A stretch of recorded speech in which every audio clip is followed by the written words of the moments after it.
사람들이 예수께서 만져주심을 바라고 어린아이들을 데리고 오매 제자들이 꾸짖거늘 예수께서 보시고 노하시어 이르시되 어린아이들이 내게 오는 것을 용납하고 금하지 말라. 하나님의 나라가 이런 자의 것입니다.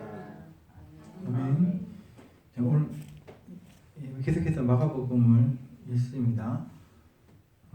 예수께서 아이들을 자신에게 오는 것을 막지 못하게 하셨습니다. 아이들이 내게 오는 것을 용납하고 금하지 말라. 하나님의 나라가 이런 자의 것입니다. 여기서 이런 자라는 것은 어린아이들을 얘기하는 것인데 하나님의 나라는 복음입니다. 하나님의 나라가 어린아이들의 것이다라고 했을 때 우리는 일단 1차적으로 아이들이 믿음을 가지고 있는 것을 얘기합니다. 순수한 마음이죠. 의심하지 않고 누군가 나에게 좋은 소식을 들려주었을 때 그냥 좋은 소식 그대로 받아들이는 것을 의미하죠. 아이들은 순수합니다. 예나 지금이나 아이들은 그 순수한 마음이 있습니다. 어른들은 자꾸 의심하죠. 어른이 되면은 이제 뭐든지 의심해 보는 것이 좋다라는 생각이 듭니다. 왜냐하면 워낙 많이 속고 그 뒤통수를 맞고 뭐 그렇게 살았기 때문에 그 사람들을 믿지 못하는 거고 갑자기 또 나이인데 다가와서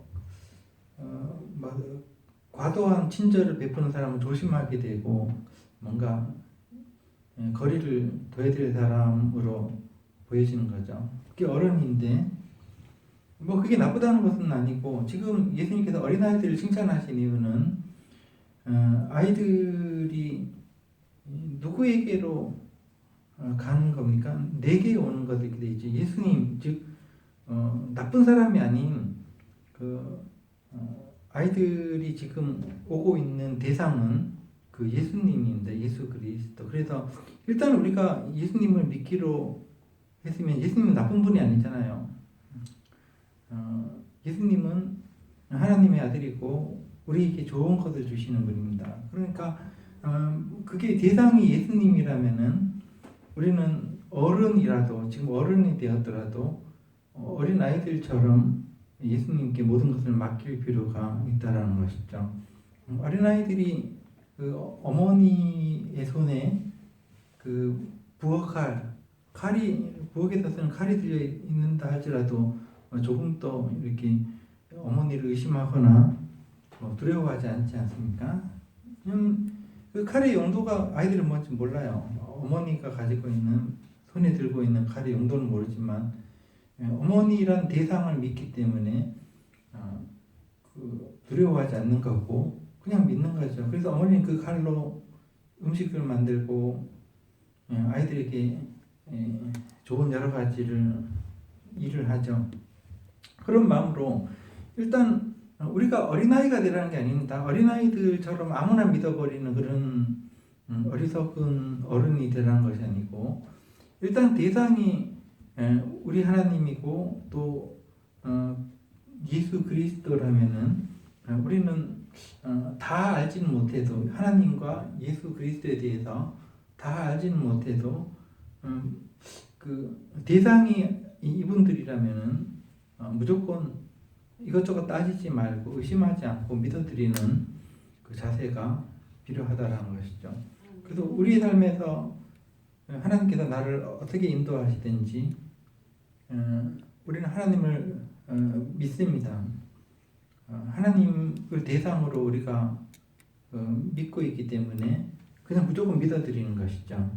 그래서 예수님께서는 어린아이와 같지 않는 자는 어린아이와 같이 하나님 나라를 받들지 않는 자는 하나님의 나라에 들어가지 못한다라고 얘기했습니다. 즉 하나님의 나라는 하나님의 말씀이고 하나님의 약속이고 복음입니다. 그래서 어린아이와 같이 하나님의 말씀을 받지 않는 자는 결코 혜택을 누릴 수 없다라는 그런 말씀입니다. 우리가 이 세상 살아갈 때 사람은 의심해야 돼. 이 사람도 의심해야 되고 저 사람도 의심해야 되고. 왜냐하면 거짓말을 너무 많이 하니까 사람은요. 거짓말 기회에 따라서 거짓말을 하니까 우리가 믿을 수 없지만은 대상이 하나님이고 그의 아들 예수 그리스도라면은 어린아이가 되어서 이것저것 따지지 말고 하나님을 믿어드리는 그러한 마음이 있어야 되지 않겠습니까? 그 하나님을 의심하지 않는다는 것이죠. 그래서 예수님께서는 정리하자면은 어린아이와 같이 되라고 하시면서 그 대상이 분명히 있습니다. 내게 오는 것을, 즉 대상이 하나님이라면은 우리가 어린아이와 같이 하나님을 받아들이는 것이어야 된다. 이렇게 말씀하신 것입니다. 그리고 예수님께서는 그 아이들에게 안수하시고 축복하셨다. 복을 빌어주셨다. 그러면 17절에 예수께서 길에 나가실 때 한 사람이 달려와서 끌어앉아서 묻자오되, 이제 뭔가 좀 우리도 살다 보면은 제가 어떤 목사라는 이유만으로 이 젊은 사람들이나 또는 이제 나이 많은 사람이라도 저에게 이렇게 겸손하게 한 말씀만 해주십시오. 자기 인생에 도움이 될 만한 한 말씀만 해주십시오. 이렇게 하기도 합니다. 그때 저 같으면은 좋은 말을 못 해주지만 예수님 같은 경우는 해줄 수 있지 않으시겠습니까?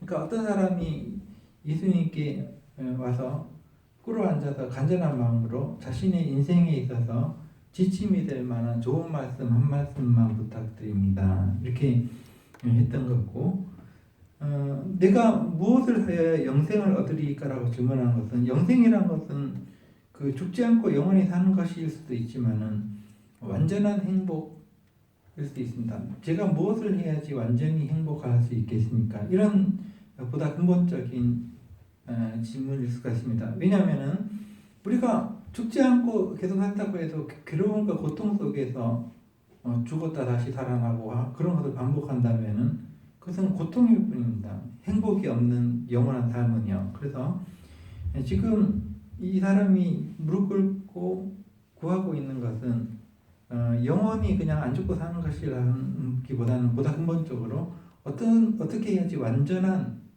행복을 얻을 수 있겠습니까? 라는 질문을 하는 것입니다. 우리도 갈망하죠. 찰나적인 행복 말고 변함이 없이 영원한 내 안에서 남에게 얻어먹는 물 말고 내 안에서 계속해서 솟구쳐 오르는 나에게 행복을 주는 셈이 있었으면 얼마나 좋겠습니까? 그것이 바로 영생입니다. 이것은 하나님이 우리에게 주신 그 말씀이 우리에게 그 영생이 될 수도 있습니다. 우리 속에서 우리가 어렵고 힘들 때마다 우리 안에서 솟구쳐 나오는 그 하나님의 말씀으로 우리가 버티고 살 수 있으니까요. 그때 18절 예수께서 이르실 때 내가 어찌하여 나를 선하다 일컫느냐 하나님 한 분 외에는 선한 이가 없느니라 했을 때는 예수님은 하나의 인간으로서 우리와 똑같은 인간으로서 인간이란 것은 그 완전한 행복을 스스로 얻을 수 있는 그 존재는 아니죠. 선한 분, 선이란 것은 완전한 어떤 분을 의미하는데 인간이란 것은 완전한 사람이 없습니다. 항상 완전하려고 노력해진 거고 노력하는 거고. 근데 살다 보면은 계속 죄만 쌓이죠. 나이가 들수록 점점 완전해지는 것이 아니라 망가지는 게 인간입니다. 점점 죄가 늘어나고 점점 거짓말이 늘어나고 이게 인간이거든요. 인간이란 것은 사실 어렸을 때 어린아이보다도 못한 어떤 존재가 된 겁니다. 나이가 들수록 점점 죄가 쌓입니다. 인간이란 것은. 그러니 예수님께서 인간이라는 것은 선이라는 것은 완전하다는 것을 의미한 것인데 완전한 존재가 아니다. 너나 나나 그렇다. 다만 완전을 원하는 존재일 뿐이다. 추구해 가는 존재일 뿐이지. 그러시면서 예수님께서 너가 그렇게 완전한 어떤 그 사람이 되고 싶으면 완전을 추구하고자 한다면 너가 하나님께 그 모세를 통해서 받은 말씀이 있지 않냐 계명들 여기 10계명 얘기하죠. 10가지 계명을 우리가 구약성경에서 읽을 수 있는데 살인하지 말라, 간음하지 말라, 도둑질하지 말라, 또 거짓말하지 말라, 또 속여서 사기치지 말라, 빼앗지 말라, 사기치지 말라, 내 부모를 공경하라 이런 말씀들이 있지 않냐. 이제 그런 것들로 통해서 조금 더 우리가 완전해지려고 노력하는 것은 맞습니다. 근데 20절에 보니까 이 사람이 얘기하기를 저는 이런 것들을 어려서부터 다 했습니다 라고 얘기하는 것입니다. 그럼 뭐가 부족한 걸까요? 우리가 완전한 하나님의 자녀가 되기 위해서 뭐 이런저런 하지 말라는 것을 하지 않고 또 하라는 것은 하고 그걸로 부족하다는 건가요? 뭐를 더 해야 될 것이 남았습니까? 다 지켰습니다. 그런데 행복하지 않습니다. 그러나 완전해질 수가 없습니다. 라고 보다 근본적인 해결책을 원하고 있습니다. 21절 예수님께서 내놓은 해결책은 한 가지입니다. 예수께서 그를 보시고 참 기특하게 여기셔서 사랑하다 이 말 기특하게 여기셔서 한 가지 부족한 것이 있다. 한 가지 남은 것이 있다. 내가 이것저것 다 했지만은 마지막으로 한 가지 할 것이 있다. 참 드라마틱한 얘기 아니겠습니까? 예, 모든 것을 다 해보고 뭔가 부족하니까 한 가지가 핵심적인 것이 있다는 것이죠. 그것은 가서 내가 가지고 있는 것을 다 팔아서 가난한 자들에게 주라 이렇게 말씀하십니다.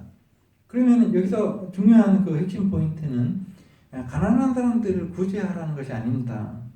그것은 부차적인 거고 너의 가진 것을 다 팔아라라는 것은 버리라는 것입니다.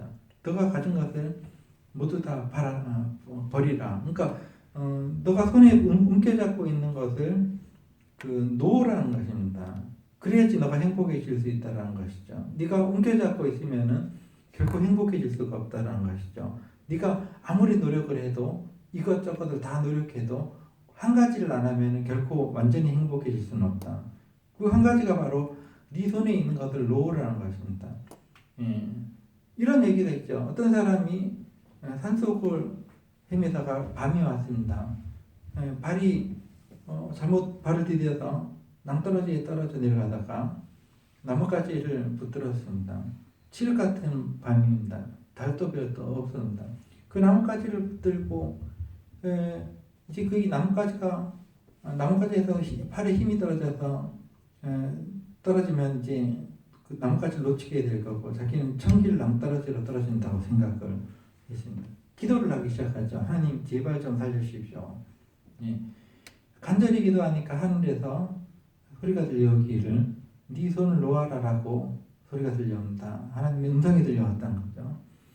그러나 놓을 수가 없었습니다. 왜냐하면 그 손을 놓게 되면은 나뭇가지를 놓게 되면 자기는 천길을 낭떠러지 밑으로 떨어진다고 생각을 했기 때문에 밤새도록 그 나뭇가지에 매달려서 고통스러운 시간들을 보냈습니다.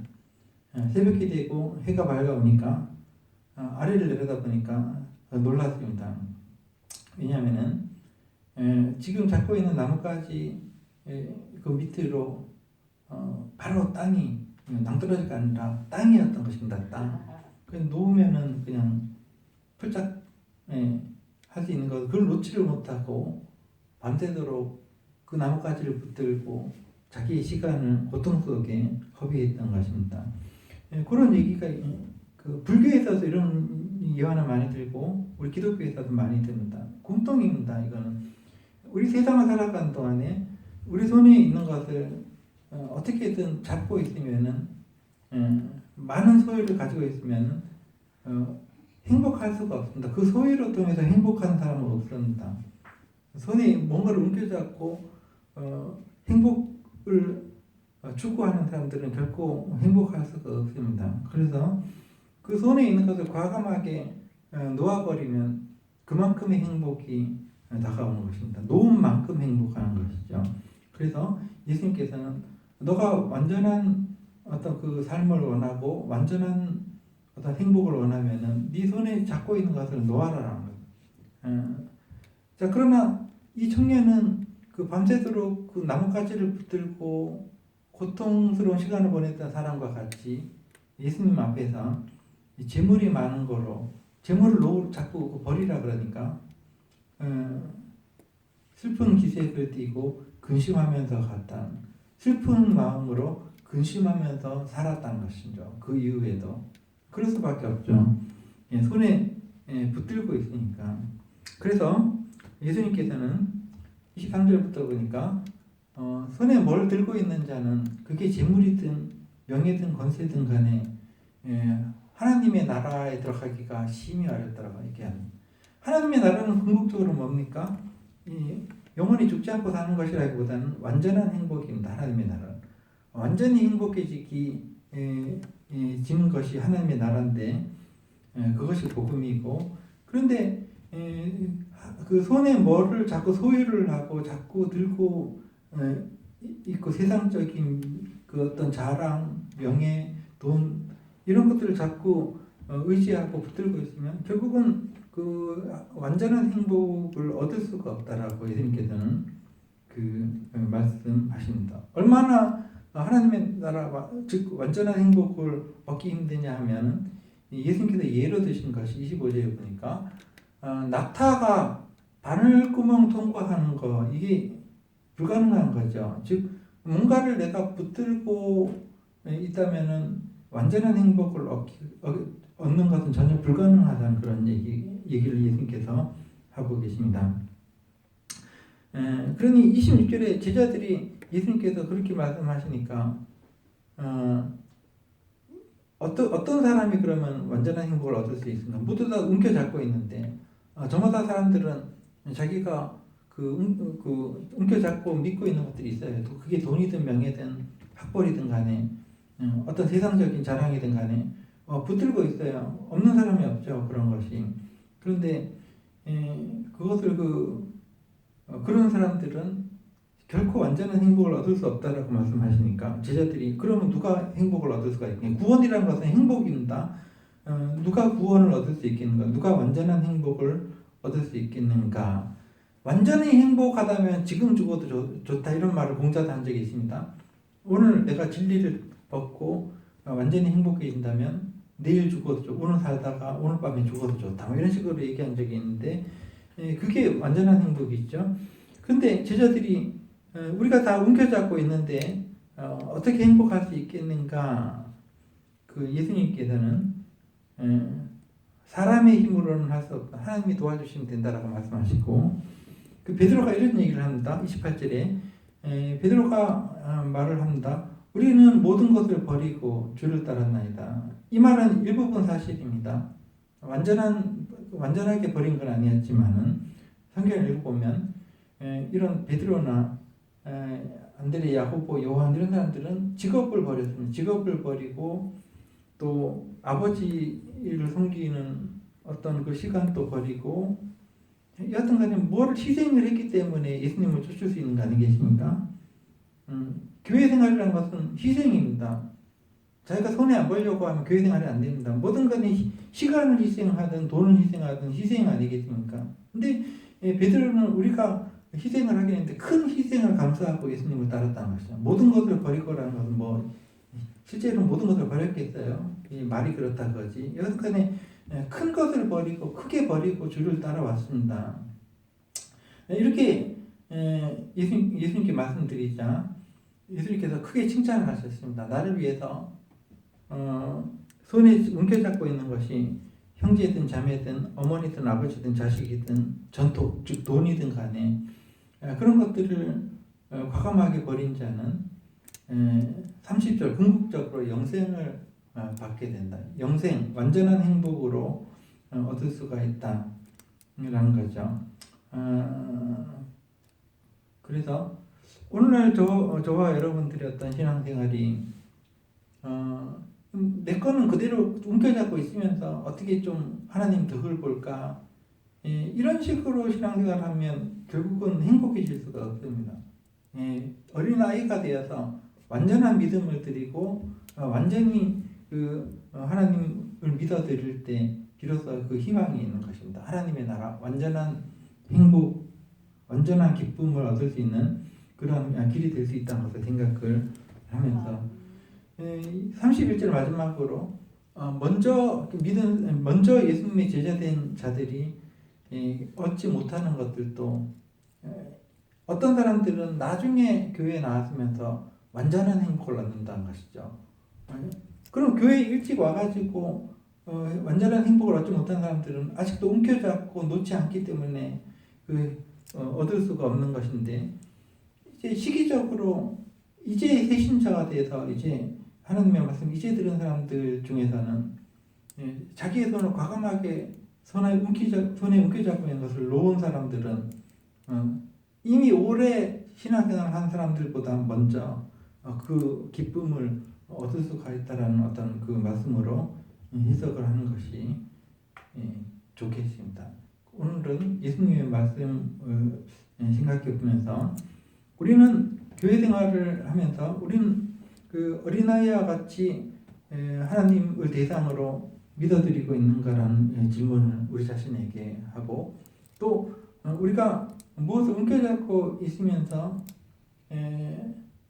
과연 우리가 행복을 자꾸 얘기하고 추구하는 것이 옳은가, 얻어질 수 있는가, 내가 내 것을 포기하지 않고 하나님의 그 완전한 행복, 기쁨을 얻을 수 있는가, 얻을 수 없다라는 예수님의 말씀을 읽으면서 우리 자신을 돌아보는 저녁이 되기를 기도하겠습니다. 기도하겠습니다.